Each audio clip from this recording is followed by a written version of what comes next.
All right, hey everybody, we're back with another version of Thursday Truck News here. And again, I'm keeping these a little bit smaller in size, about half of what I normally do, trying to keep them under 10 minutes so that that way you get more out of them and I don't waste much of your time.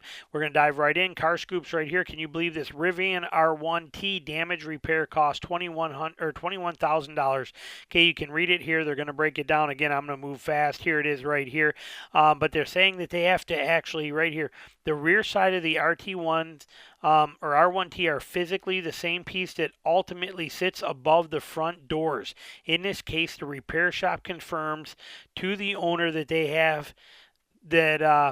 cut that panel, then reworked it in with a new rear half.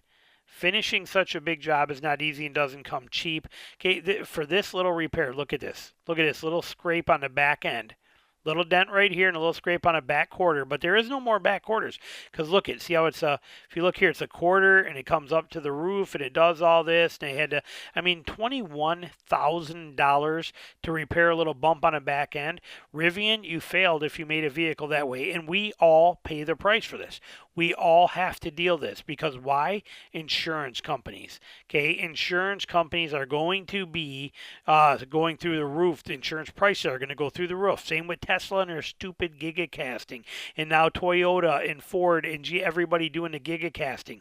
Okay, insurances are going to go through the roof because of this crap. And here's a perfect example: at $21,000 for something that should be a $2,000 repair max. Just insane, stupid. Moving on from there, right here, this what 99K not enough. Toyota dealer asking 107,000 for a 2024 Land Rover. Okay, this is ridiculous. Now you would think that this is in California, right? Because California is where all these stupid markups are and all these Toyota fanboys are that are willing to pay it and stuff. No, it is in Virginia. A Virginia Toyota dealer has listed a Land Cruiser for a staggering $107. The markup of $30,000 over MSRP. Just insane. You said right here, previously reported dealerships in California were adding 21,000 in markups, that kind of stuff. One of these, I'm going to do an article here, or a video pretty soon here about how dealerships are losing profits like crazy. Okay, right now, dealerships are in pretty big trouble comparatively. Now, they're going to get by, but they are nowhere near what they were for the last 5 years as far as profit levels go. And I say good on them. Suffer, take it. You don't treat us right. You these stupid markups, your stupid add-ons. Like I said, we're gonna do a video on this, but shame on this dealer. I hope they go bankrupt. I hope they fail, and I hope they end up closing down. And I hope that the guy never gets another dealership. The owner of it never gets to do another dealership in his entire life. Just a shame that this stuff goes on. But anyway, there it is for you. If you wanted to learn more on it, you can go right up here. Just type in car scoops and then type in 99K not enough, and this will probably pop right up for you. That is why I show you the menu up here where you can type in this stuff if you want to read the article in more detail. AEV launches a snorkel kit for the Colorado. That is very cool. Colorado Canyon. AEV now has a snorkel kit. I was all excited when I seen this. I know a lot of you guys have this truck. Love to use them off-road. That would be pretty fantastic. However, downside, it is pretty serious to install this thing. It's only $650, so that's not bad. But they're saying right here that it could be a 7 to 8 hour range of install time. Just keep that in mind. While AEV does to provide a template to assist owners, the off-road focused company rates the installation as advanced, even recommends disconnecting AC lines for further ease of installation. The total estimated time of install somewhere between 7 to 8 hour range. So it's kind of a bummer, but it is cool for $650 and some time involved. You can get this snorkel kit on there. And as far as snorkel kits, it is by far the best looking one I've ever seen on any vehicle in history. That is just perfect. I mean, it looks great, functional. That's pretty impressive. Moving on from there, going right along. Right here, what do we got? I got to go back up. Sorry. Well, I thought this was kind of interesting, so I thought I'd share it with you. Most of this stuff we already know, so we're not going to spend a lot of time on it. Sorry, this was a big article. 10 mistakes you might be making if you're changing your own oil. I'm going to go fast here. Not getting oil changed frequently enough. Again, I just did a video on this where I called it 10K My A. which is forget the 10,000 mile stuff. Okay, you should be changing your oil every 5,000 miles max, or every 6 months. Forget the rest of everything else that you see, read, or hear. And moving down from here, using the wrong kind of oil, you can get into that if you want to, whether you're using synthetic or whatever you are. Right here, failing to warm up the engine first. This was actually a debate on a couple of my videos when I did my oil change video for you guys. Modern cars do not need a few minutes to get things going before heading out on the road. However, that old warm up your engine first. Okay, but however, one instance where you should let your vehicle warm up initially is right before an oil change. Okay, it says right here, Seattle Times does a good job of explaining why it's important to let it run for a bit. The 5-minute rule is a good one. You warm up the oil so it's less viscous and it can flow better.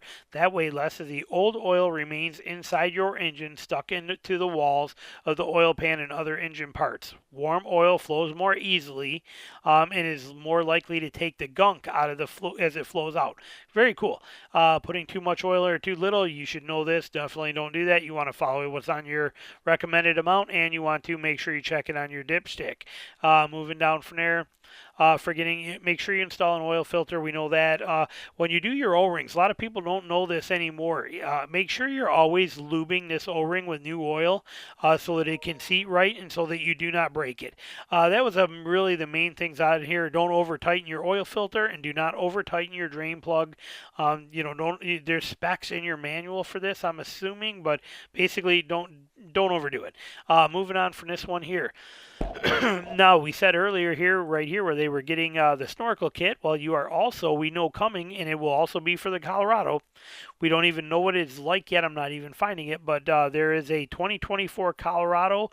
They're offering a new front bumper package, and it might be like the one that was originally on the ZR2 Desert Boss edition. Okay, that's ZR2 Desert Boss, but it is you can get it a few different ways. Off-road front bumper with the safari bar, which was what was on a Desert Boss. Just Google Desert Boss and it'll show it to you.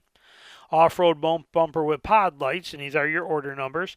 30-inch grill-mounted off-road light bar, wiring harness for off-road light bumper lights, accessory switch kit, accessory power distribution box, performance skid plates. So these are things that they're putting on there for you.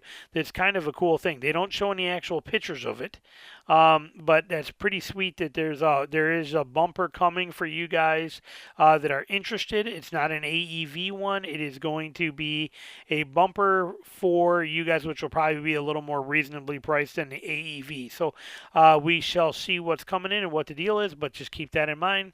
Next one right here. This one I thought was interesting, but really cool. Ready? Patent filed suggested Ford Maverick could get a Midgate. That would be pretty awesome. Okay, so what is a midgate? A midgate is a gate between the back, right below the rear window, that would go between the wall and the bed of the truck. Okay, that's a midgate. So you can see it right here. So here's your back window. Here is this midgate that would fold down so that you could put 2x4 through there. You could put a surfboard. You can put things through there. But since you got such a small bed, you could actually run things up through the middle. The seats would fold down, and whatever you put in there, those seats would fold down flush to the bed of the truck and to the back of it, and you could stuff things in through there while still keeping them under your tonneau cover or your cap. That is pretty cool. We will have to see if this is legit, but again, they just filed a patent for it, so we shall see what happens. You can look into it in more detail. Looks pretty simple. Twist, turn, locks, drops down. Pretty interesting. So that would be very, very cool. If this ends up being something, it would really take that. Again, the Maverick's amazing already. It's got so much room in it for how small it is. Now, speaking of the Maverick, we know now that April, Ford Maverick production reaches all-time high in April. Not going to get too far into this because we're running out of time here pretty quick, but key takeaway here is that if you were looking for a Maverick and there's none on lots or you're having a hard time finding one, they really ramped it up in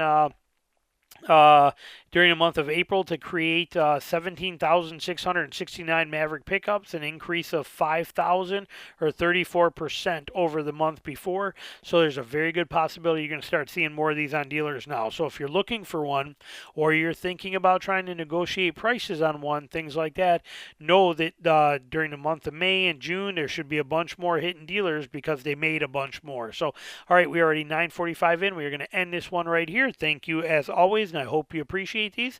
And we'll talk to you soon. All right, bye.